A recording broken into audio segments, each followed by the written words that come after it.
Hello, and welcome to the Comic Conspiracy episode number 47. For whatever this week is. What is this, February 27th? Yeah, that sounds right.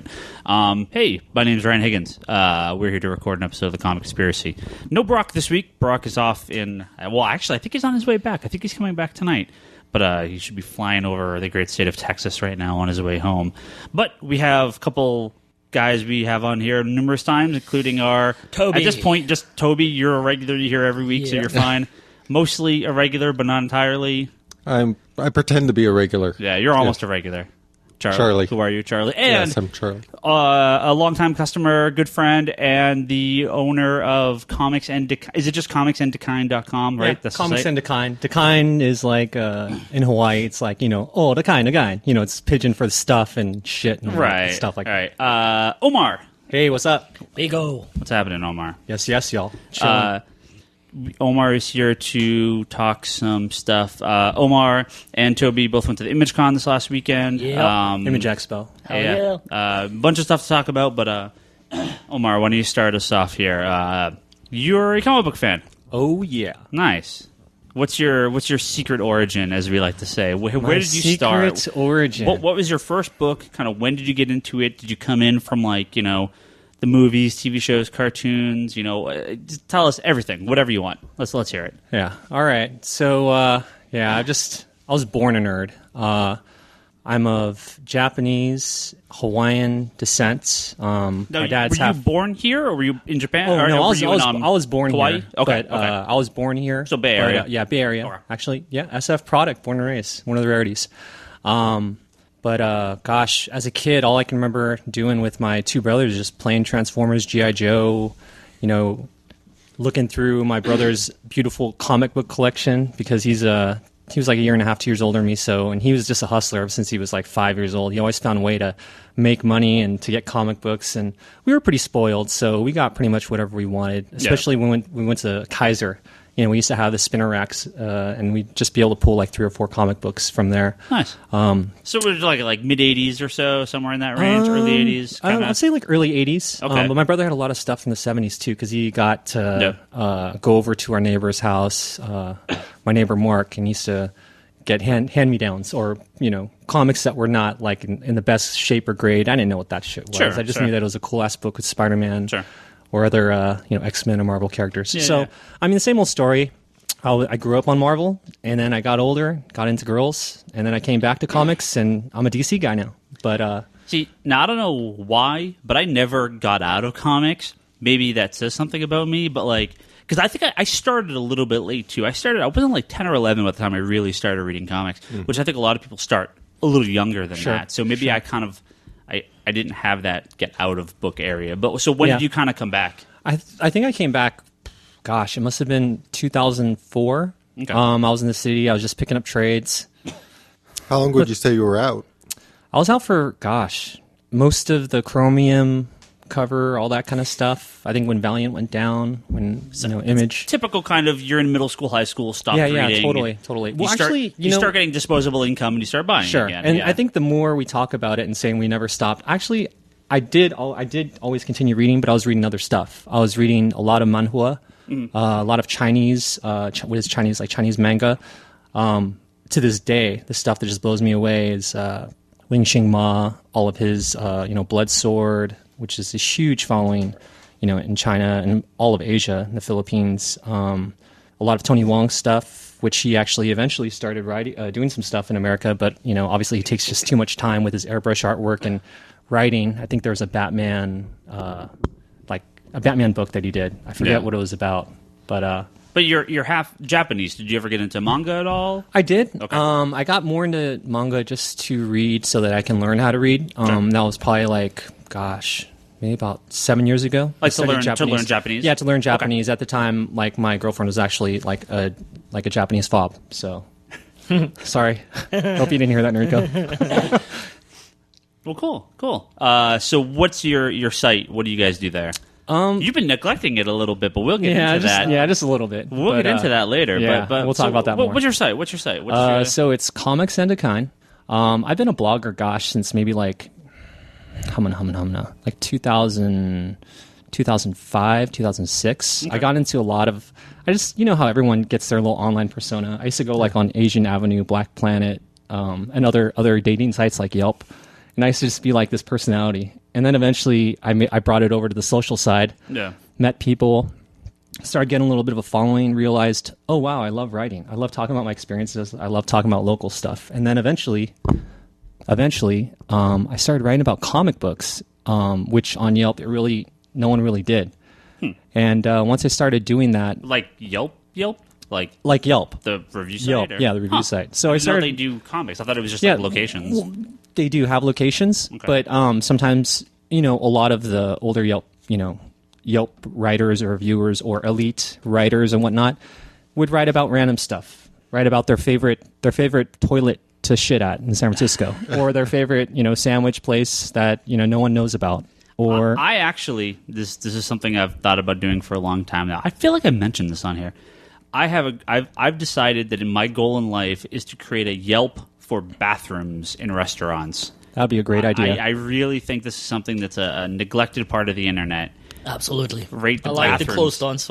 It's just the one door. Well, just privacy. anything, whether it's in restaurant, what I just prefer. Just rate restaurant and public area bathrooms, the cleanliness, how there's because I think this is something that people need to know. For sure. No, I totally agree with you. You have to get an app on the phone, so when you need it, Exactly. All right, but go ahead. Yeah. So going back, eventually it became something where I learned how to do a little bit of code. It's a nice time to actually, be a blogger or whatnot, because you don't really need to, because there's so many great templates and so many useful sites, whether it be Tumblr, WordPress, Blogger itself. You don't really need to be too technical unless you really want something to look a specific way.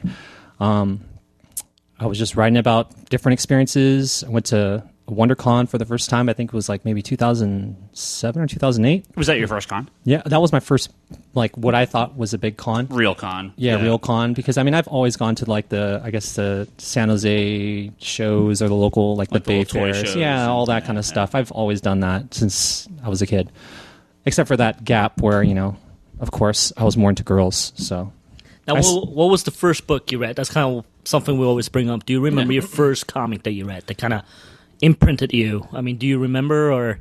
Gosh, it has to be some of the stuff, early Spider-Man, probably in the 100s. I remember there was a cover where Spider-Man's being held by Doc Ock and has a shadow in the background. That's a cover when I think about it as an early issue. I don't know where that is. Maybe around 190... something? I can picture the cover. I couldn't tell you which issue at all. Yeah, it's around the time, I think, maybe a little bit earlier than when Punisher first came out. That was about that time. Cool. Yeah.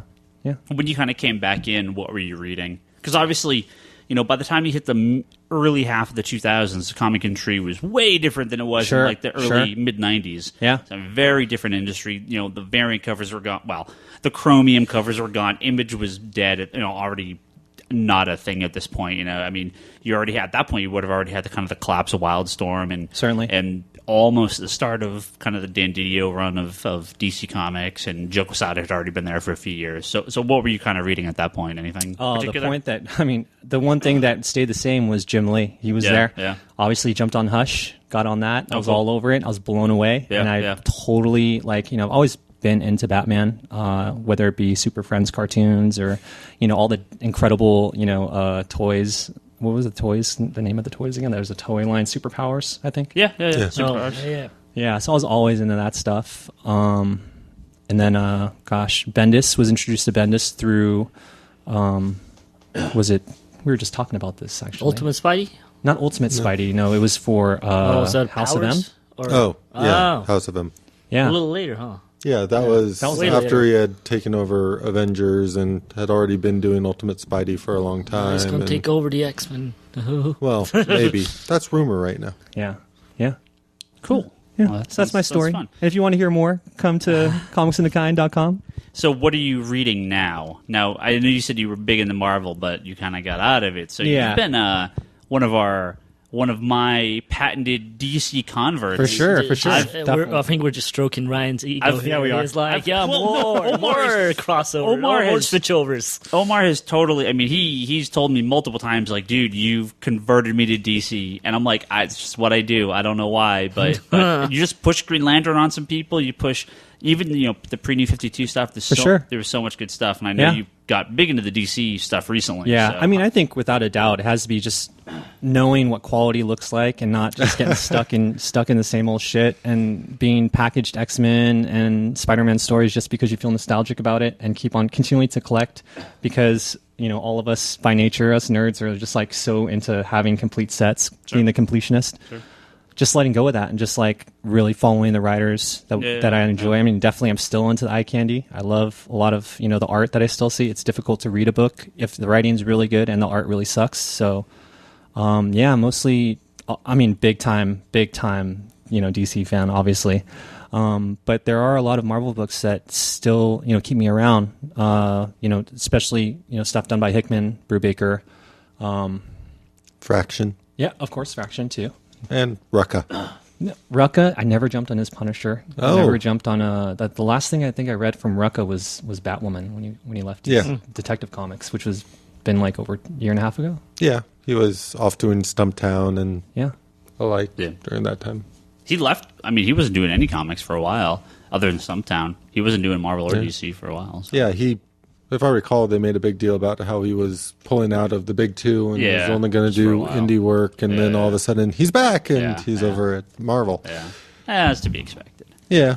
So I think you and Toby had never really met each other, but I always felt you guys had similar interests and similar tastes. Sure. Yeah. But at last year's San Diego, right? You Yeah. guys sort of BFF'd each other big over the time. weekend. Yeah, we That was have huge. bro bonding time. So Yeah. what's the? It was kind of a fun. It's the team up secret origin, as we like to say. Yeah, Why don't you go ahead and jump on that story? And Well, I think I'll Ryan listen starts to it best. Yeah, I that's think true. Ryan needs That's to true. start it because it You were started the with one that Ryan. started it. You started it on. Was it on Facebook? We were at. Actually, it was Charlie's fault because he made sure that. Everything is my fault. Yeah, he It always goes back to Charlie. we met at the store a couple of times briefly. We didn't really know each other. We always said what's up. And I think the year before, you walked by in a stormtrooper costume and say what's up. Yeah, I think I came and gave you a hug. Cause I was recognized you, and like, you look like, who the hell I is was this? like, who the fuck is this guy? Who the hell is this 501st Like, guy trying to how- come at me? Well, I was going to say that was at WonderCon, correct? No, this is at San this is Diego at the San year Diego. before. Oh, And I was okay. like, who the hell is this dude? I'm like, what the fuck is going on? Omar, I mean, I haven't seen you do it recently, but you do the full stormtrooper. Oh, yeah. Oh yeah, full on. Are you officially in the 501, or No, you just? I mean, hang? I hang. Yeah, I hang. yeah. Okay, So okay. I never did the application process. It just felt to me like too much of a tool, to do that. Sorry. Because when I ran into you at last year's WonderCon, Yeah. it was afterwards. It was about 8 or 9 o'clock at night, probably, and we're in a restaurant bar / Yeah, whatever. 000. Yeah, It's a just- incredible little piece of Yeah, spot. yeah, beautiful. I love that. Food was excellent. Just down. It was like your birthday celebration, right? Yeah, exactly. Yeah, I was there with my girlfriend and some of my friends, and all of a sudden I just hear this guy yelling, and I look over, and there's a stormtrooper just making all sorts of commotion. I'm like, that must be Omar. That's exactly what happened. I think I was in some line for like Kid Robot or something. And Omar just like, hey, what's up, Toby? Like, who the fuck is this guy?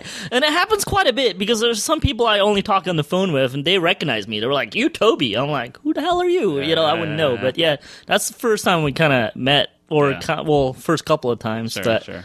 But then, First time you scarred him a little, so yeah, no, but exactly. so Charlie at last year's Comic-Con. This is like your hangover story? No, it could be. It was quite a story because they were all like DC artists and a movie actress, so it was quite a night. That was awesome. Yeah, so Charlie made sure that we're all part of the DC online party thing, whatever it was. What was it, like a panel, or it was? yeah, the fan event that they put on. Which was funny. It was like a speakeasy. You had to go to the DC booth and Yeah, tell it them was like a the- password. It was the DC Universe Online, the Sony Entertainment. That's right, yep. Yeah, a little party yeah, thing. the fan event. Yeah, well, you have to give them a password, and that's how you get a pass. So we all got in, and I'll let you and Ryan here take over for the first part, at least. Okay. Yeah, I don't know what he's talking. I mean, we just went to this thing, and Charlie and a bunch of our friends went, and we all kind of got in. And I think you just had a couple extra passes, right? I mean, No, I always try to pad it a little bit at least. Yeah. I mean, yeah.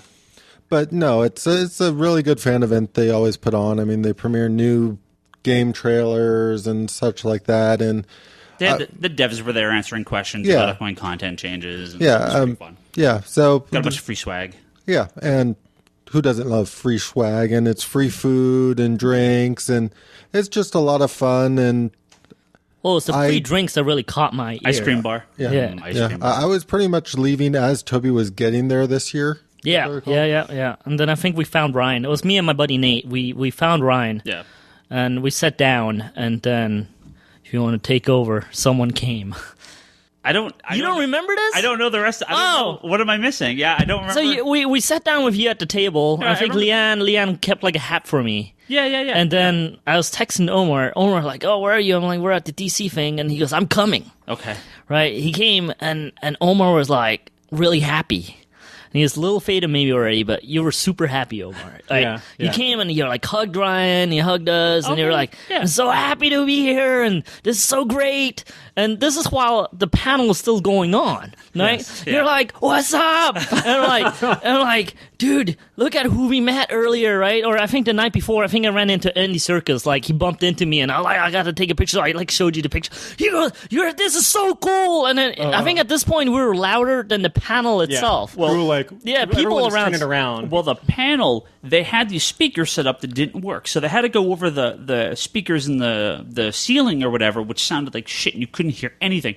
So everyone was trying to most people were trying to be as quiet as possible. The people that didn't care about the panel were straight in the back, but everyone was like shh, shh, shh.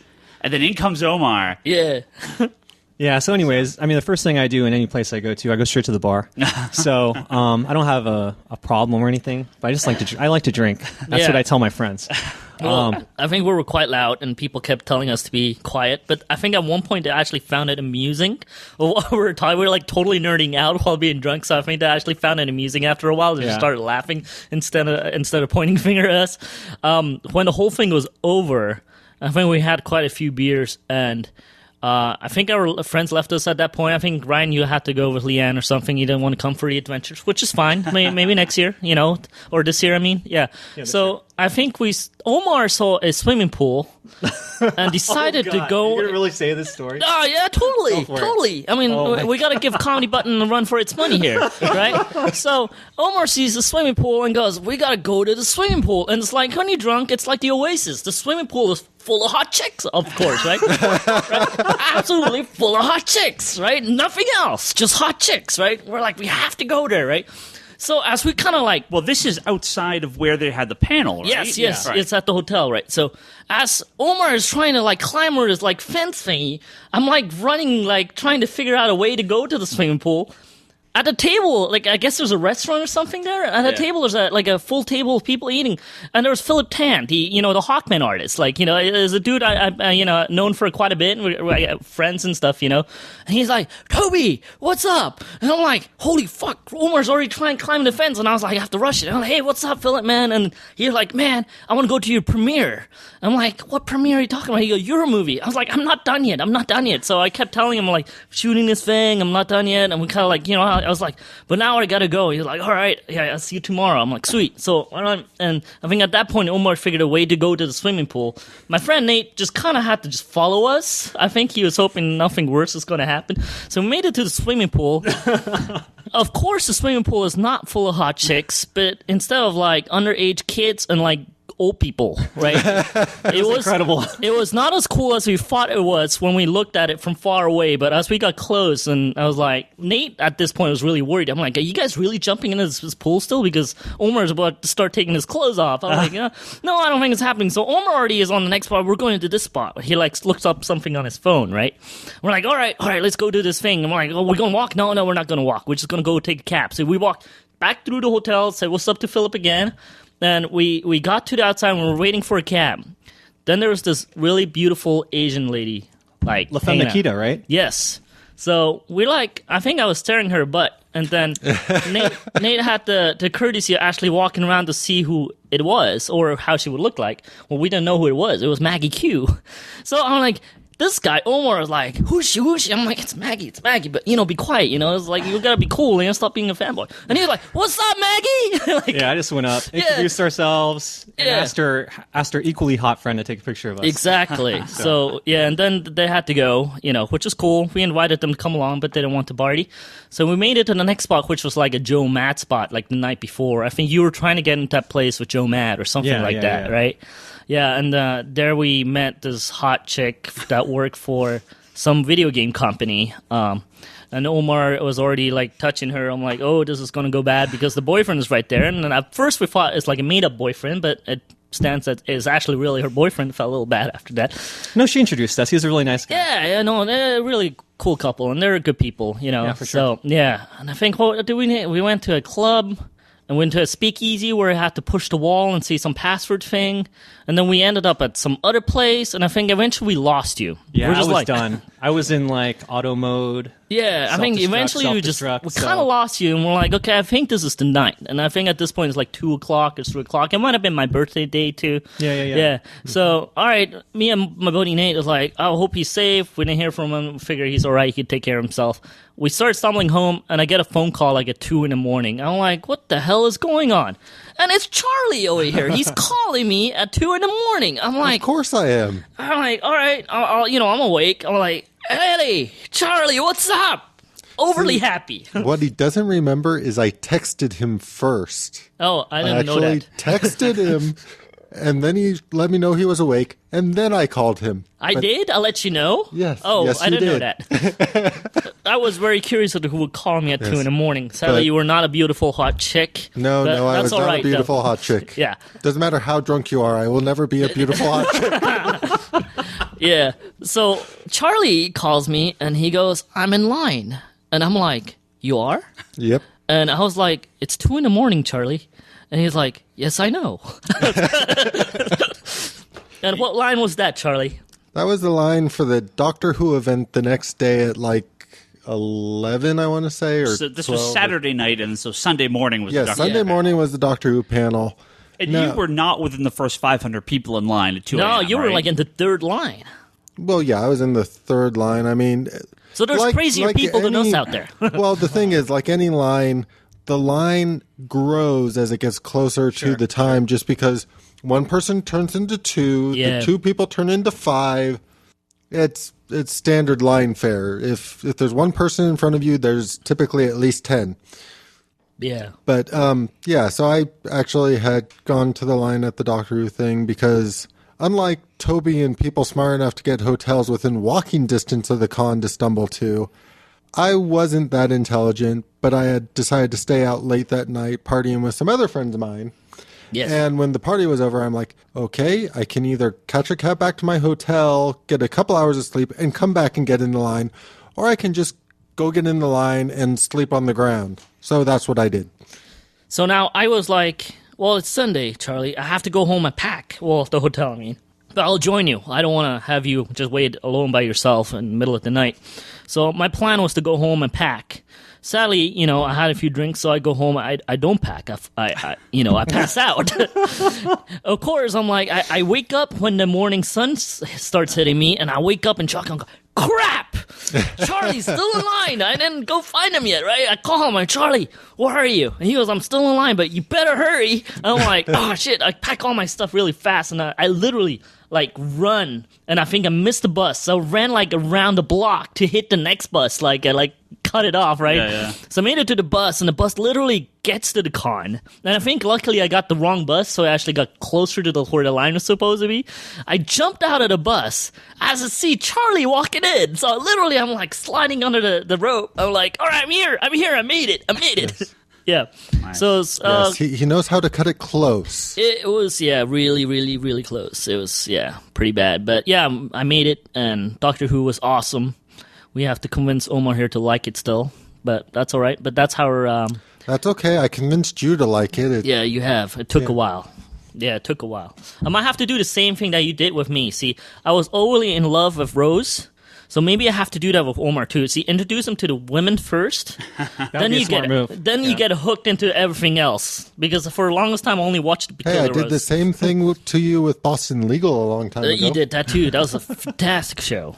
Also with the women, British women. Excellent. Yeah, but that's our bonding secret origin That's team your up team up. Right. team right. up story. Our team up Excellent. story, All which right. is to be continued, I think, for many other cons to come. Nice. Yeah, San Diego plans this year. yeah, Yes. Hopefully. yeah. Yeah. Got to see what. The Hopefully hotel- more nightlife hotel stuff. situation. Yeah. Do you have your ticket already, or? For press, we get it a little bit later, Yeah. so I got to find out how many we have. So that's always a difficult thing by the year, because there was a time before where we have the assignments. You send it off. As the editor for the site, I pretty much send it off. I talk with everybody about it, say what we want to cover and whatnot, and then we get a reply back on saying yay or nay. For the most part, it's been yay. I think last year was probably the most strict, where they said only 4 people can come to cover. Yeah, they're the getting event. stricter and stricter too. I mean, I usually go as a professional, and there's rumors that you might only be able to bring yourself. Wow. We always, as a pro, you always were able to bring a friend. With all my film work, I got to go as a pro for quite a few years now, and I always brought my buddy Nate as my extra, as my plus one. I guess it's usually for a girlfriend, since that's not existing yet, so I bring my buddy Nate. But I think there's rumors going around that this year it might not even be able to do that. He's on his own, basically. Well, that's part of That's a the rumor. general annoyance about a lot of this stuff, is the fact that it's getting more and more to the point where they announce this stuff after ticket sales have already completed. So Yeah, it's getting really dangerous, so you never know what's going to happen now. they're counting on people being like, okay, well, I don't want to miss the con, so I'm going to buy a ticket. Sure. Yeah. Well, there was another con this last weekend up in San Francisco, the Image Expo, Yes. which our first maybe annual, which I actually missed out on. I was going to go Sunday, but I truly hope it's going to be an annual event. Yeah, I just kind of flaked out on it. But speaking of which, Omar and Toby both went. Different days, yeah. but Yeah. different experiences. Yeah, So for sure. You For went sure. Friday, Omar. Yeah. So I you went- went first. You go. I went Friday, and I wasn't really expecting a whole lot. Well, little background for people that don't know what this is.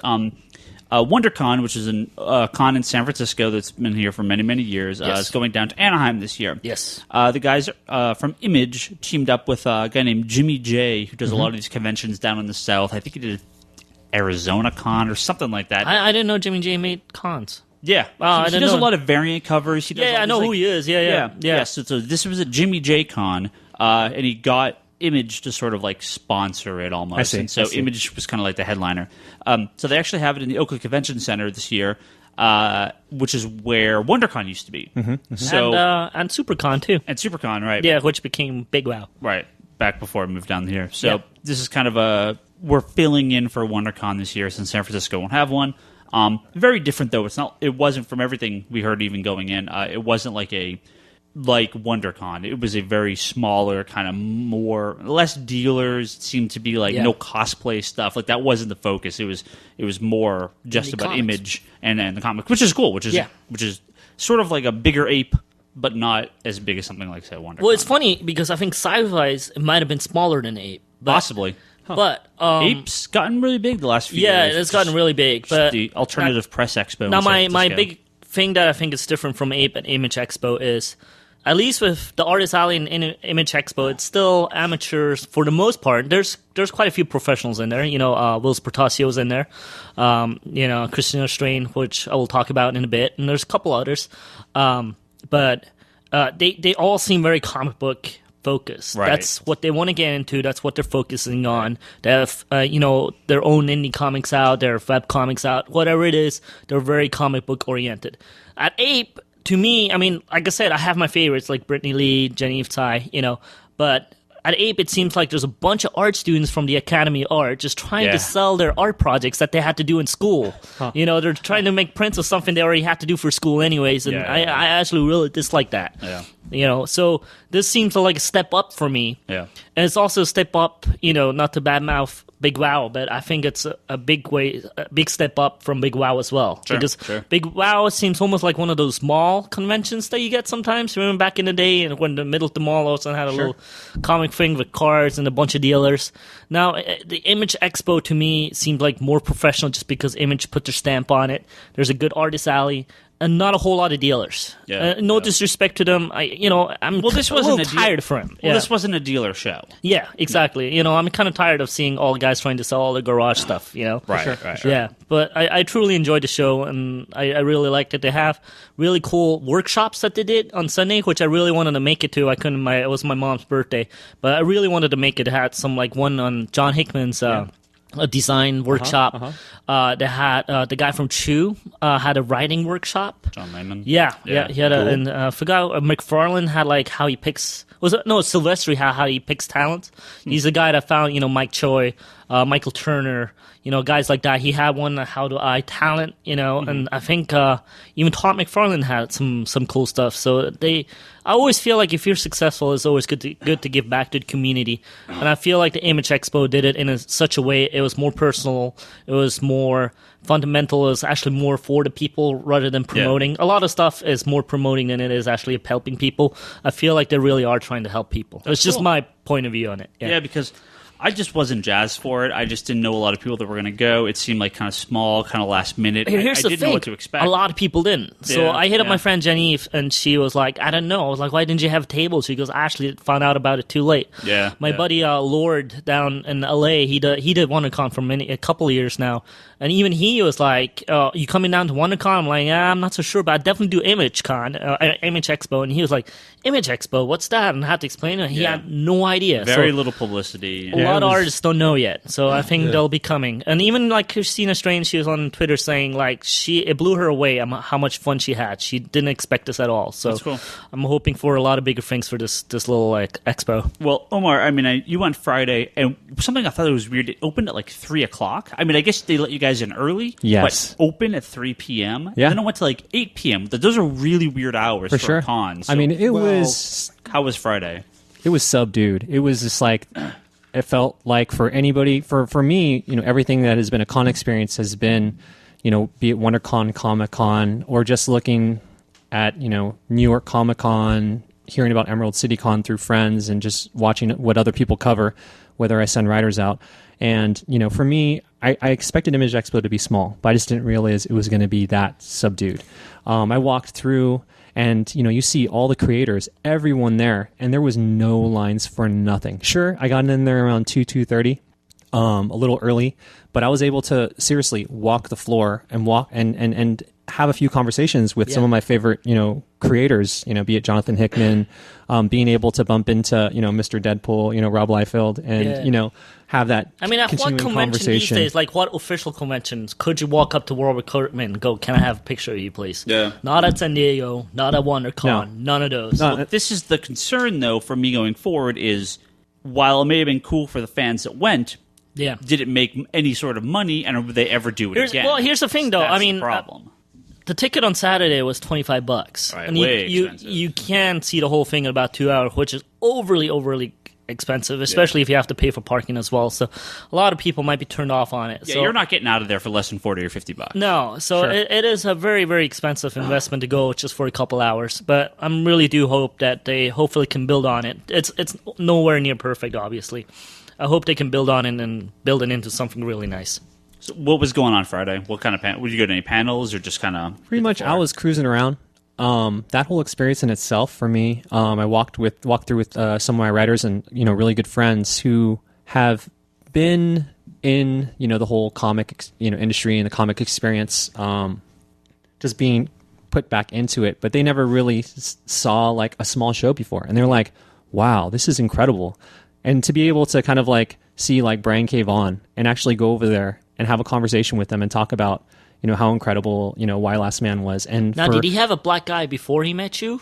No, he didn't have a black guy. See, something must have happened with him. Well, he's in Oakland. Come on. Someone's going to get hit. I mean, that's going to happen. I saw him the day after, and he had a black guy and, like, black underneath it, and, shit. something happened. Oh, so, man. if you didn't have a black guy with him, that must have happened Friday night. For sure. must He have- probably went across the street to Big Sale Betty's, tried to get a fried chicken sandwich. Something and, must have happened cut that line, night. cut in line. We have to ask him next time about it. Yeah. But, see, I mean, it'd be so cool because when you think of these little cons like Big Wow and some of these others, it's kind of depressing because no one's there. sure. Yeah. So this is sort of weird that there would be such big names with so few people. The opposite of my earlier concern was that this blows up and then it's just WonderCon again, Yeah. and you're like, oh well, I can't get into anything now. So I wonder if Image can keep this small but still draw the talent out here. Yeah, which it's would going to be a cool. really delicate balance. Yeah.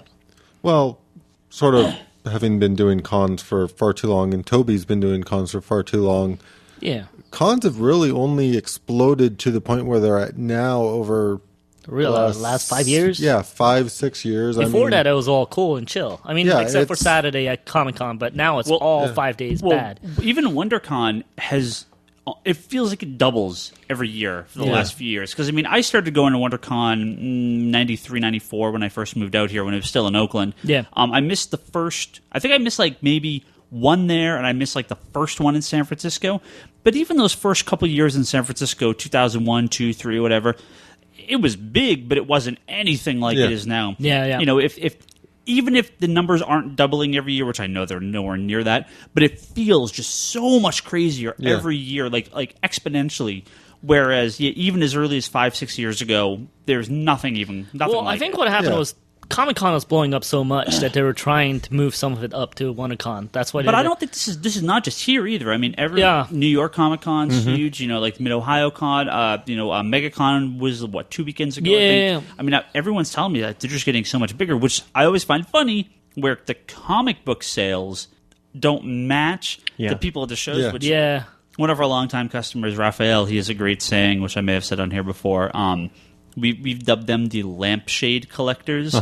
There's this there are all these lampshades that they make for superheroes, and like they don't want like new 52 Batman on it. They just want the iconic Batman character on this knick-knack or merchandising or whatever. So there's lots of lampshade collectors. I don't know why we chose lampshades, but it was just really funny. So we're seeing so much of the merchandising and sales. It's something like ImageCon doesn't have that. No, These guys are comic fans because there is no merchandising for any The image. Walking Dead did quite... Well, they sure. drew a little bit of people, and I think that was their biggest thing at the con. It was like the Walking Dead panel. Yeah, Glenn was there, right? Yeah, I think so. I didn't make it to the panel, but I well, I was gonna say. So for Friday, you weren't there for less than 2 hours. No, well, I right? had to come back here and run my HeroClix event in the store. Well, we'll talk about that. Oh, okay. HeroClix. So then Saturday, you went up there, Toby. But again, I went pretty late. But was it even 2 hours worth? Do you think? Well, or? I think we got there at 4, and the con closed at 6. Oh, okay. So evidently it was exactly 2 hours. 2 worth. hours. And but honestly, It's a I magic think number. about 20 minutes before 6, we're basically done. Yeah. I think we hung out the extra 20 minutes just because I'm like, hell, it's closing soon. Might as well just hang out till the end. Yeah. But like I said, I mean, it was really small. But on the other hand, as a guy that always gone to conventions where I'm like, dude, I'm tired of this. I'm tired of the lines. I'm tired of all of this. It's really nice to see a convention where it's like just empty. I mean, it's just cool. You just go in and talk to people. Yeah, I mean, Big Wow, which is down here in San Jose. I mean, but Big Wow is a little different. I mean, like I said, it's not the same way. Yeah, see, Big Wow to me is more dealers, right? Some artists, no writers at all, right? A little different feeling. Ape I could always do in about 2 or 3 hours max. Yeah, Ape never to me needed more than that. No, Ape. Yeah, it's. I think had Image done this in 1 day, maybe 2 days. I think I honestly, I think it should be a Saturday Sunday thing. I think it would be a lot better. But I went in with my buddy Lane, who's a customer here at the store as well. We picked up one of his friends, and we just kind of walked in and kind of went the rounds. And we walked in and we saw Sylvester just talking to people there, which I found really cool. Walked by Kirkman just like sitting there signing people stuff, and line wasn't even that big. Farland's line had some size to it, but obviously everybody that was going to get whatever they want signed. It was cool. I didn't stand in any lines. That's not what I was there for. My one time I got something signed by Todd McFarlane would have been 92. 91, 92. It was right at the start of it. I went to I lived in Massachusetts at the time, and my dad took me to New York. We went to the New York Comic Convention. This was before the one they have now. This is back in the early 90s, and it was I guess they had just killed Superman, so that must have been, what was that, 92? So it must have been like the summer of 92, like right then, because it was Image was over here and the Death of Superman was over here. They were like right across from each other.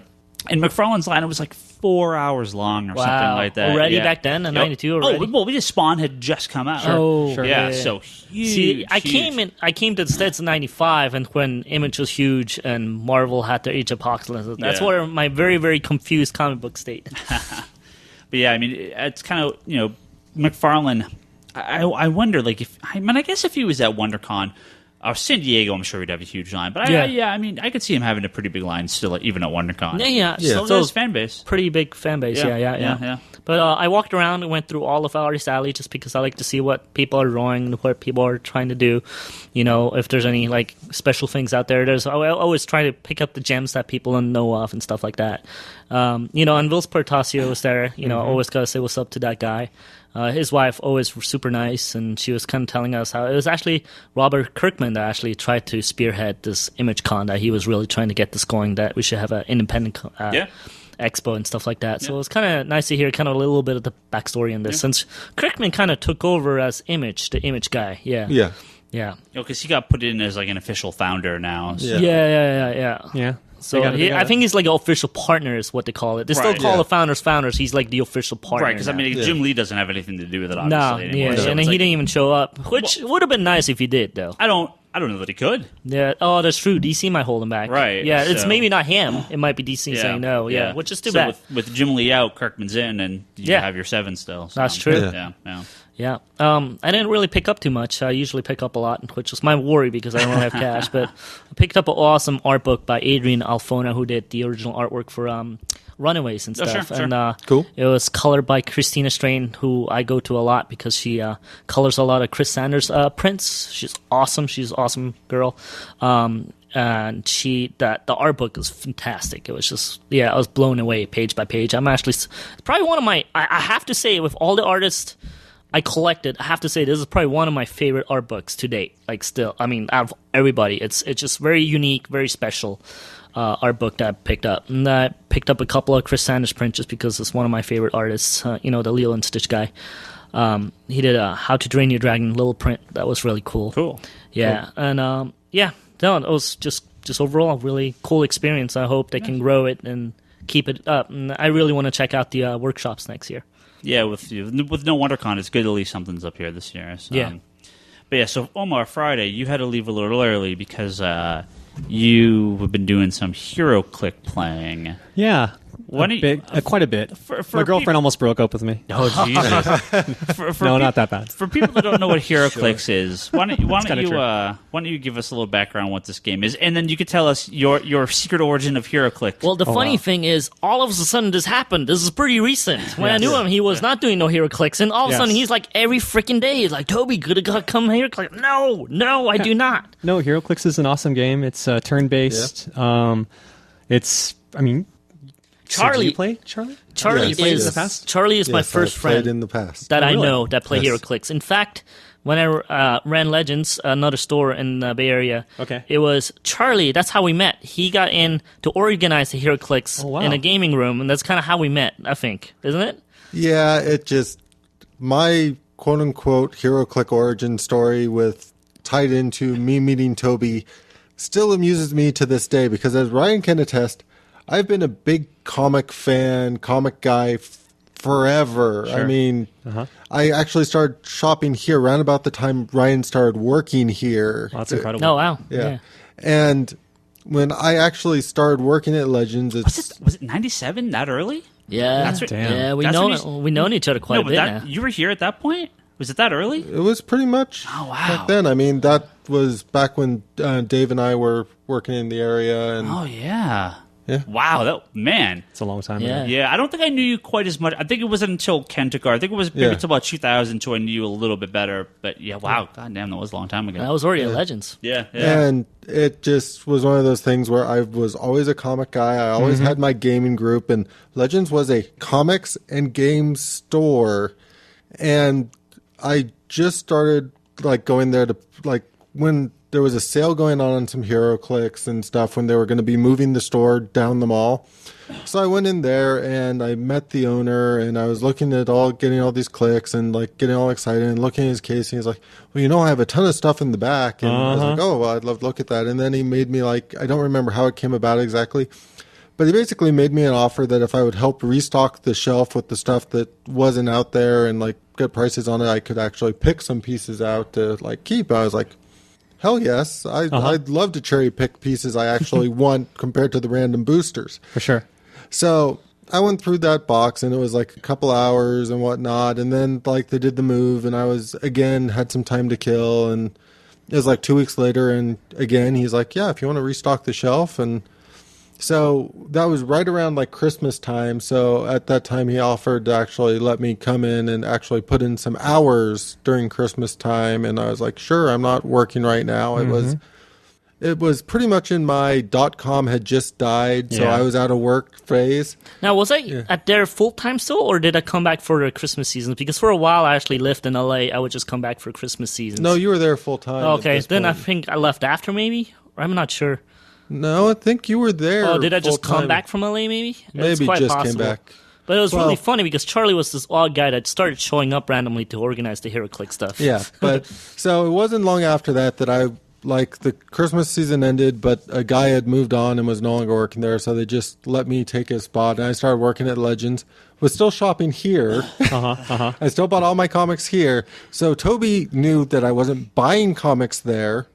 For the most part, most of what I was buying there was HeroClix. But somehow And- was completely up to date on all the comic books. I'm like, wait a minute, something is a little off here. So it would just amuse me because everybody there, like Toby asked about me, and there's like, oh yeah, he's just a HeroClix guy. All he's into is like HeroClix. And yet the more Toby got to know me, the more like it realized I was almost made to work in that shop, considering I was doing the role-playing games. I was doing a little bit of the board gaming. I was very into HeroClix. I was up to date on more comics than most of the people working there, if not all of them. Yeah. So yeah, I'm just the HeroClix guy. Well, this will actually morph into the how Toby walks into the comics conspiracy origin story. Should you say that for another time?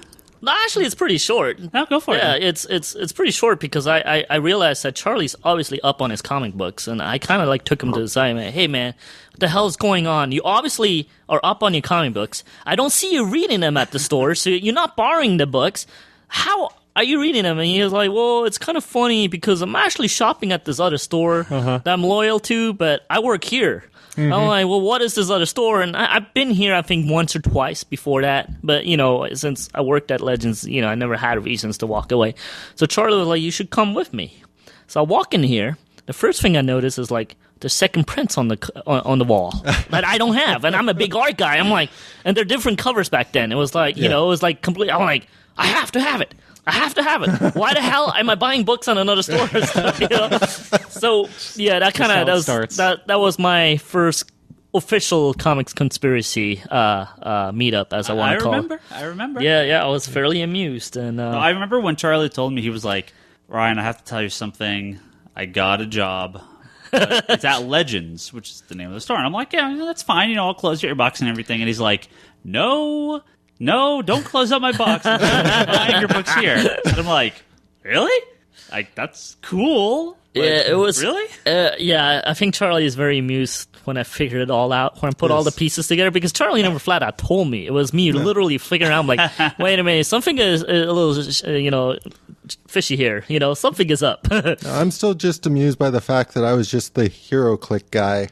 Well, that's what you were introduced to me. I mean, there was just the gaming guy. There was just the Warhammer. Well, the Warhammer guy was kind of a role-playing guy, too. But, you know what I mean. It was Any event, we can bring this back to HeroClix. Yeah, Yes. so it's on HeroClix, and this was maybe about 4 months ago, Well, Ryan? sure. So HeroClix, for those that don't know, I like to give a little detail here. It was a game that came out in about 2000, I want to 2002, say. I think. 2002? Yeah. Okay. It was by a company called Wizkids. It's basically a kind of, you think, chess checkers style game with little superheroes. I remember the day the game came out, I was like, we got a couple of these packs. I thought it looked kind of cool. And then I opened them, and I'm like, oh my god, these figures are the fucking ugliest things I've ever seen in my life. like the paint jobs were so bad. Yeah, so it's bad. ridiculous. And It's I'm like, there's your face. Plah! And I'm like, these things are awful. No one's ever going to buy these. Boy, were you wrong. But this is kind of actually a cool little Spider-Man. I mean, it's ugly as sin, but it's Spider-Man. It's kind of it's Captain America. Maybe I'll just open another pack and see what's in this other pack. Oh, hey, this figure's kind of a rare piece. Ooh. Well, I'll just open one more pack just to test it out. Just one more, So yeah. I'm opening them. Customers are coming in. What's this? This is really ugly, but it's a game. Oh, they're collectible. Oh, this is kind of cool. Like, I tell you, like, that the Pokemon phrase "gotta catch 'em all." Like, this is, you can explain my entire life away by that phrase because you put a collectible thing in front of me, and I'm like, must take especially all, that poster you used to get. They used to put that poster of all the HeroClix on it. The Yeah. cases. So you see everything you don't have. Yeah. Oh man. So Omar had been Omar, actually, you were a big toy guy for a long time. Yes. Really big in the toys. Definitely. All mostly, everything for the most part that has a DC label in it. DC Direct for the most part. Mattel. You were hardcore into toys for a while to kind of supplement your comic. But then a few months ago, well, we were doing one of our super, super casual games here because I have a handful of customers that buy HeroClix, but a lot of them don't have people to play with. So I run these kind of informal every few months a game just for some of the locals and casual guys. And it is only a few months ago. Let me just reinforce that. This was Omar, I think late November. It's pretty recent. So Omar was kind of a little curious. We told him, hey, come on down. Everyone has pieces. You could just play with whatever. People, no one's hardcore into it. I mean, we have some hardcore collectors, but no one's like, oh, gotta hoard my pieces. Like, I mean, we give away free shit all the time. Yeah, anyone that wants to start playing. So Omar got some free pieces, played a game or two, and from there it was just hero. Look back. It was hero crack.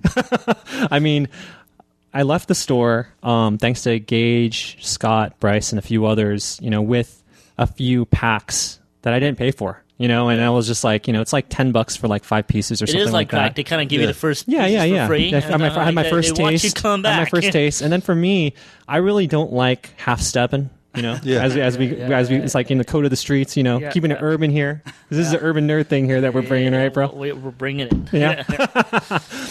No half stepping. I want to learn this shit. I want to know the history. I spent several hours.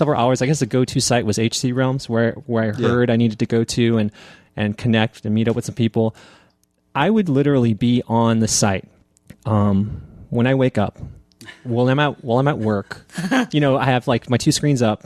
One screen up doing my work, the other screen up looking at my trade status, seeing what new pieces I can get, because you don't just have to spend money. You can throw some extras, some doubles on. HC Realms, I think it's called iTrader is what they have it. They have it listed at, and pretty much just trade away. So this is like 4 months later today. I play it maybe 3 to 4 times a week at 4 different venues all over the Bay. Now. Yeah, that's what you called me. But I mean, you're all over the place. Yeah, man. I mean, I've met a ton of great people. The Bay Area alone has You've done straight up tournaments and oh yeah. I played in over I think 30 tournaments. I've won maybe like 6 of them. So a lot of them were based on luck of the dice rolls. But I understand the game. I just understand how to play it. And now we've brought it back full circle to your store. Yeah. Now, we've been telling some great stories here today.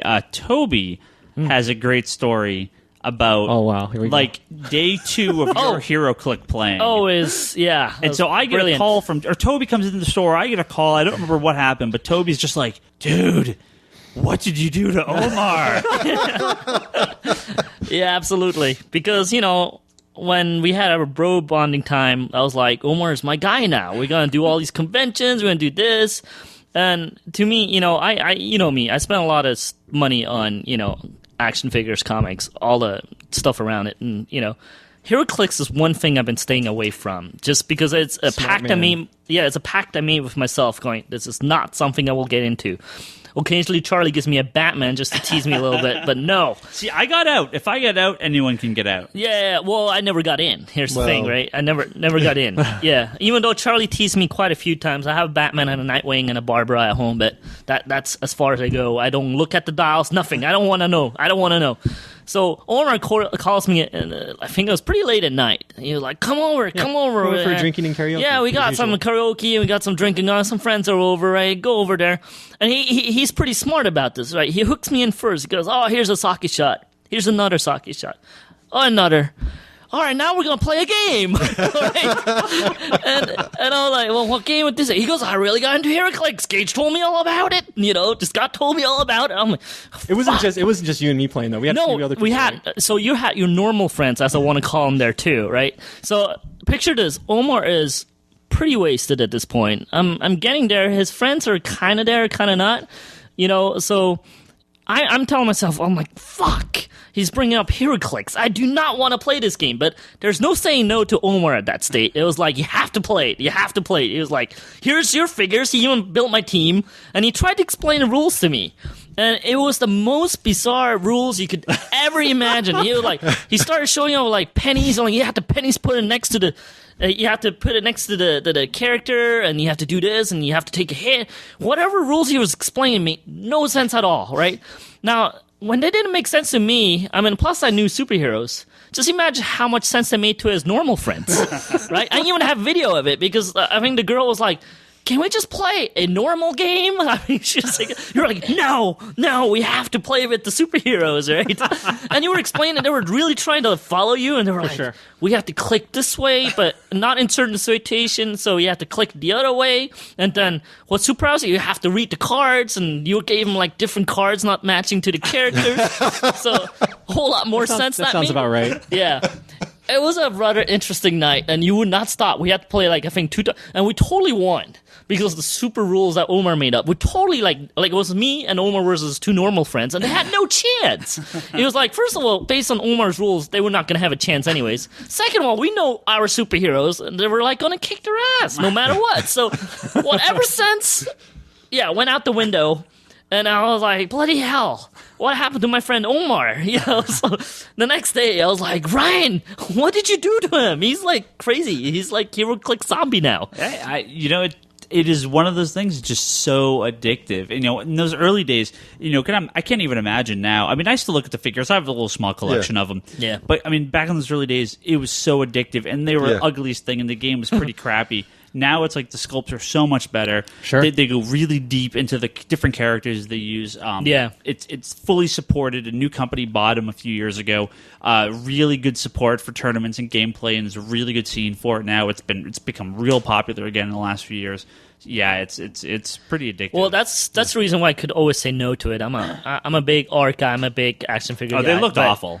They were so awful, it was easy for me to say no. Right. Now I don't want to see them. Yeah. Omar, don't show them. Early sets looked awful, but they did progressively get better. Sure. I still say best looking set I think was Fantastic Forces. Mm-hmm. I mean, there are good looking figures. That one, Spider-Man 2099. Yeah, there are cool looking figures.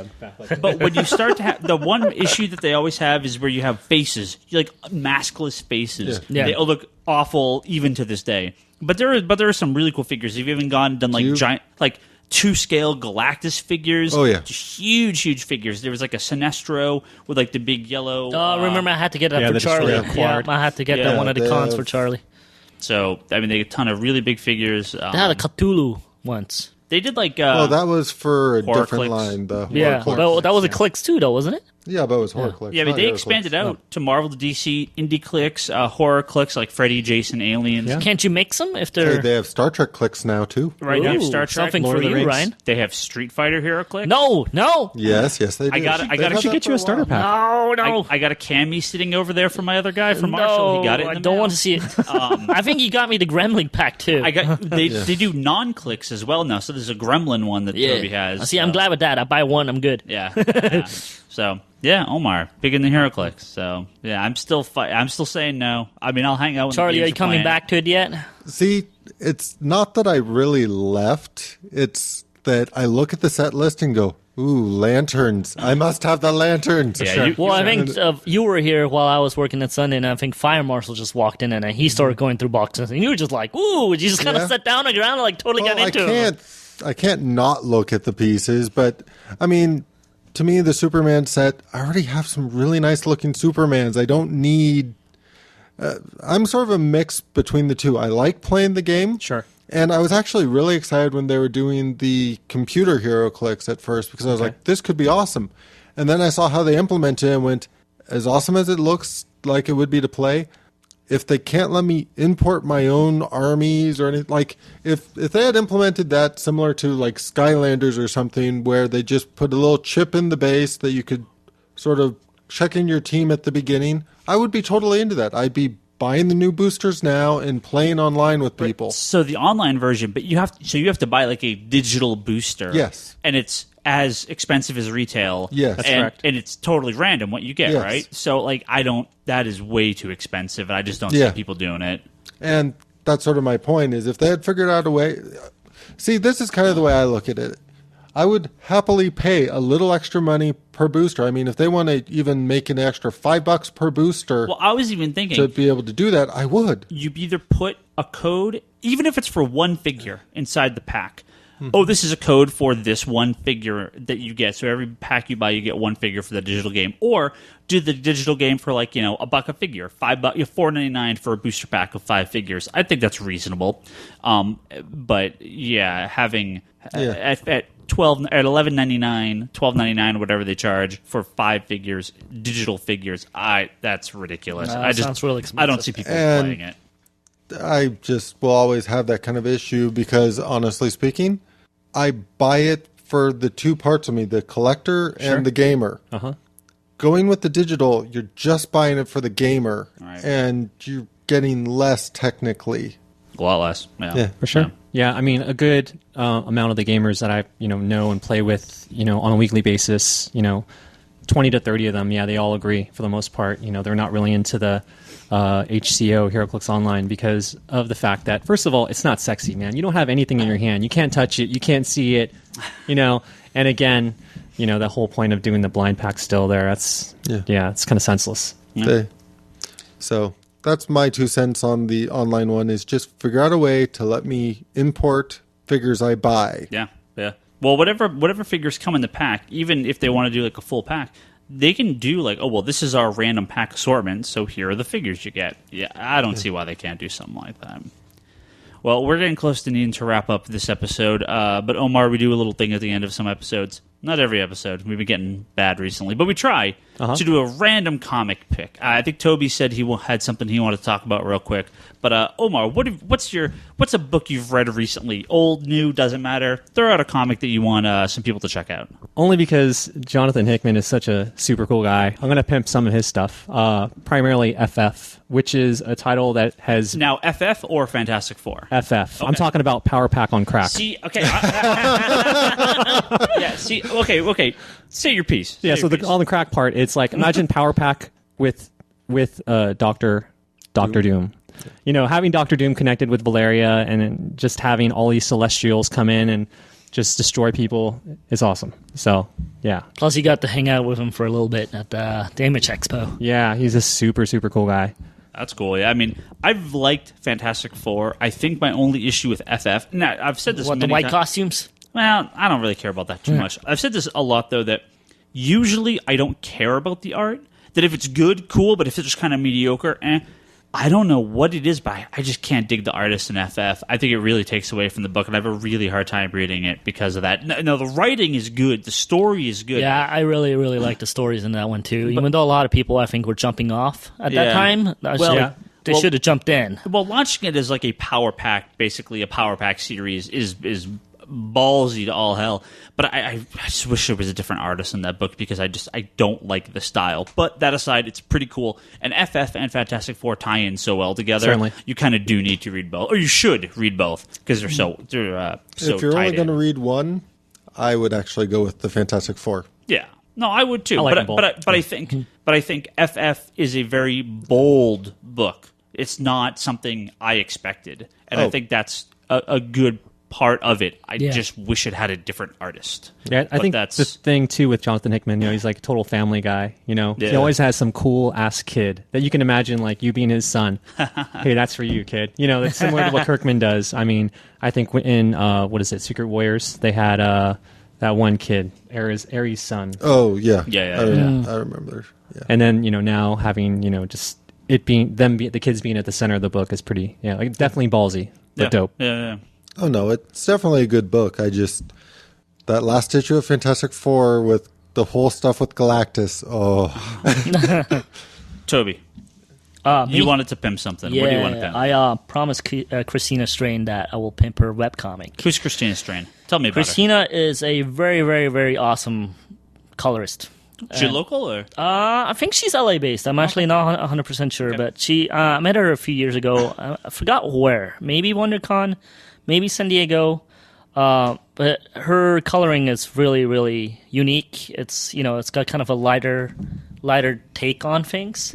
And she did the original run on Runaways. I think she even did the later ones. I want to say she did Spider-Man Loves Mary Jane. I'm not 100% sure, but she's one of the coolest people you can meet at cons. She's like totally cool, totally like, will, talk with you. And, she's really into her stuff. And just overall, very, very cool person. I always liked her. And, of course, she does Chris Sanders art stuff. So, me being a huge, huge Chris Sanders fan, I always go and see if there's anything new, any new prints or stuff like that. But when I talked to her over the Image Expo, I actually didn't know she was going to be there. So it was actually a really, really nice surprise. But she told me that she's writing a webcomic. And it's actually, I checked it out today, and it's really cool, actually. So if you're into it, it's like a horror kind of thriller, kind of Asian supernatural kind of thing. Yeah, it's called The Fox Sister. And it's basically just the foxsister.com. And she's writing, someone else is doing the art on it. I'm not sure if she's actually coloring. I would think she would be. But yeah, it's a really cool story, actually. It's like about the nine-tailed fox. And it kind of, if I understand it right, I could be wrong, she took over the body of her sister that the spirit killed, and it's not there yet, but it's kind of, I think what it's developing into like a revenge story. But it's the first issue, or first chapter as they call it, is up online right now with the first couple of pages. I think new pages are always on Thursdays. Is in the second issue at this point, or second chapter as you want to call it, and it's developing into really, really nice stories. The characters are set up really nicely, and if you like animals, if you like supernatural, like kind of horror-y stuff, or if you like more indie books, definitely check it out. It's actually really cool. I know you kind of were telling me sort of the same sort of legend that something like Naruto is based off of. Yeah, I think it's the same. Yeah, it's a nine-tailed fox. I'm not sure if it's got to be the same as the Naruto one. That's I've heard that reference in other stories as well. So it's popular. It's a Korean story in this because she's half Korean. She's Happa. Yay, go Happas. Keeping it yellow. Yeah, it's, at least I thought she was Happa. She told me once, but I forgot. But she definitely is a Korean story. But it's, if you like the indie books, and there's something different, something not superheroes, something more supernatural. Yep. It's a really, really cool book. I have to say. I read the first couple of pages you sent me. Yeah, it looks really nice. Yeah, I thought the art was pretty cool. Very sort of animation. Yeah, like storyboard style. Yeah, and then the expressions are there. Yeah. And lots of the reason I kind of said storyboard when we were talking about this earlier before the podcast, lots of sort of the I don't know exactly what they call it, the motion. The flowage. Is that what? Well, that's what me and Milton call it. The flowage. Sure, like the head turns, but it has that turn lines for the head, showing the direction that the actor would turn their head, and it's a very kind of the way it looks. Yeah, like I said, very storyboard style, but very cool style. Yeah, it's cool. It's different, and hey, it's free. So anybody interested, just go read it. I fully support it. What's it called again? TheFoxSister.com. TheFoxSister.com. Yeah, and I hope it comes out in print when it's all done and set, because I definitely want a print copy of this. Throw it on a Kickstarter or something. Hell yeah. Charlie, do you got anything you want to pimp, really? The Age of Apocalypse Omnibus. Oh, you were drooling over this bad boy. Yes, I was. So this is Marvel's newest $125 murder weapon, as Brock would call it. Couple 600-700 pages of Age of Apocalypse goodness, something like that. All chronological. As far as I could tell from flipping through the back and stuff, it's just missing some of the. During the event, they had a couple of issues that were primarily about, okay, so we know what's going on with the mutants. Well, what's going on with Reed Richards? And it doesn't have that stuff in it, but everything sort of central to the story is got in there chronologically, including the prequel Legion quest and everything that led up to it. And it, to me, being really into X-Men back then, this captures a particular point in time and reading that book and what was going on back then. And I'm really excited to have a nice chronological collection where you can pretty much read it exactly as I read it when it was coming out. That's cool. Yeah, I never actually read the Age of Apocalypse stuff. What? So. Shame on you. I never have. I was not reading X-Men at that time. You're still hating Mark. Back then, I wasn't. Even back then, you were hating Mark. I got out of the X-Men around maybe 225 or 325 or so, and I didn't start picking it back up till after 400, so I missed all that Even just as an employee, I just wasn't reading any of it. So yeah, but I wasn't like a full time at that point. It was just sort of The Age of Apocalypse always holds a very, very special Yeah. place in my heart, just because that's when I moved to the States and I was very confused. And it was like, basically, that's the first stuff that was, like, when I came in, that was the stuff that was coming out, and like I said, it just blew my mind that, well, here, again, I thought it was real. Yeah. Right? Yeah. I really thought Cyclops lost it and, like, It kind of was. Yeah. Well, I thought that was like that's it. That's how Wolverine looks like. He has his arm shot off, and and took Cyclops' eye out, so he's really Cyclops now. So it blew my mind that happened. So it will always hold a special place in my heart, just because that's the first books that I bought when I moved here. Yeah. That's because I told that story here before of the Gambit story that I kept going for Gambit stories, and the owner at the local comic book store is like freaking random kid that doesn't even speak English. Here's your damn Gambit, and of course I was thoroughly confused when reading the book. But hey, it was really cool. Yeah. Well, my random pick for this week is something I actually just finished reading over the weekend. I don't know how I didn't read it when it came out, and Toby was a little pissed off when he saw it. The Batman Arkham City comics, which is written by Paul Dini, art by Carlos Danda. Which Danda is awesome. In between the Arkham Asylum and the Arkham City game, sort of tells you what happens in between. Oh, that's cool. Pretty fun little series. I'm not a big of a fan as Carlos Danda is, but Toby was like, "What is this book? I don't have this. When did this come out? I don't know how you didn't buy it." I don't know either, because I would have been all over. It would have been my pick of the week and everything. Yeah, I don't know how you love me, Carlos Danda. I don't know how you missed this, but this was a big deal. I mean, this came out a few months back. It came out around the time the second. You game probably came sold out and just never told me about it. No, we had them. They were there. Sure? I don't know. All the stuff I like usually Sold out don't. the first issue when it first came out, but then you got it back in. Yeah. Oh, that might have been it. I might have missed the first and never paid attention. It was a big book, so I mean, a lot of stuff. And I know they did some digital online stuff as well, kind of bridging gaps I think they between collected the games. in the trailer. And they're still putting out digital stuff. Yeah. There's still new stuff for it, but this was like just a print and then done online. So if you play the games, highly recommend this. Again, it's Paul Dini. If you like art. Well, right. Well, it's Paul Dini's the same guy that wrote both of the games, so it connects between the two stories. So it gives you a lot of backstory of kind of the setup. I mean, nothing you can't live without, but if you like the games, it bridges the gap really well. And then Carlos Danda is a fine artist. So. Carlos, it's awesome. Yeah. One of my favorite artists, actually. Yeah. Very cool guy. Great covers, too. Yeah, I really like and he's one of those guys, if you ever get the fortune going to him and ask for a free sketch, he's one of those guys that can't put his pen down. Like, he'll go, I don't have time, I'll just do something really quick, all right? He's the kind of guy that will not stop drawing just because he loves it so much. You can tell. He just keeps going and going. Before you know it, the whole freaking page in your sketchbook is totally filled out and awesome. shaded and everything. He's totally into it. He's super cool guy. I highly recommend. Always go say hi. Go buy some prints. Go buy some sketchbooks. Super cool guy. Nice. All right, well, we're going to have to wrap it up here. Omar, thank you very, very much for joining us. Yeah, thanks for having me, guys. We'll have to have you back on soon. You can go to comicsandthekine.com. Read Omar's stuff. Now that you've calmed down and you HeroClix, yes, you've got it under control. I'm back, everybody. So you can be back on the forum, or you can be back on your site actually writing some articles For sure. and putting some stuff up. So, you got a Twitter on that as well? Yes, Comics and Kine. Just straight up? Comics and Kine. Okay, cool.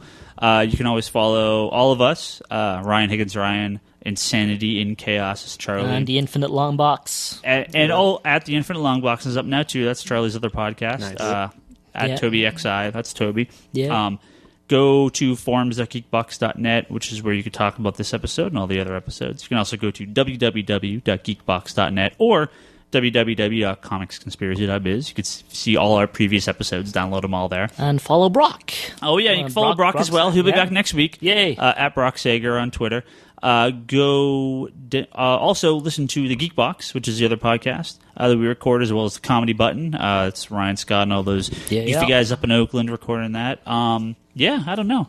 ConspiratorBrock.com. Oh, yeah, Brock's got his blog still, conspiratorbrock.com. Yeah. He'll talk about his Texas adventure, I'm sure, when we come back. He scored me a couple cool Herculoids figures that I didn't have on the cheap, so that was awesome. Yeah, I'll have to thank him for that next week. What else?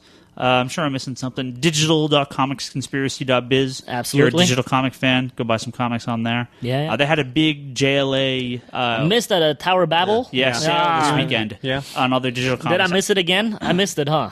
I sold a ton of copies of Tyler this weekend. It may still be up. It may be really? for tomorrow. It Okay. was 4 days. So maybe today's the last day. You may have man. till midnight. You may may have check. to go do it right now. Yeah. You may check, All right. but- I'll do it but- on my phone. Yeah. I can't believe we didn't talk about Earth 2 Batman.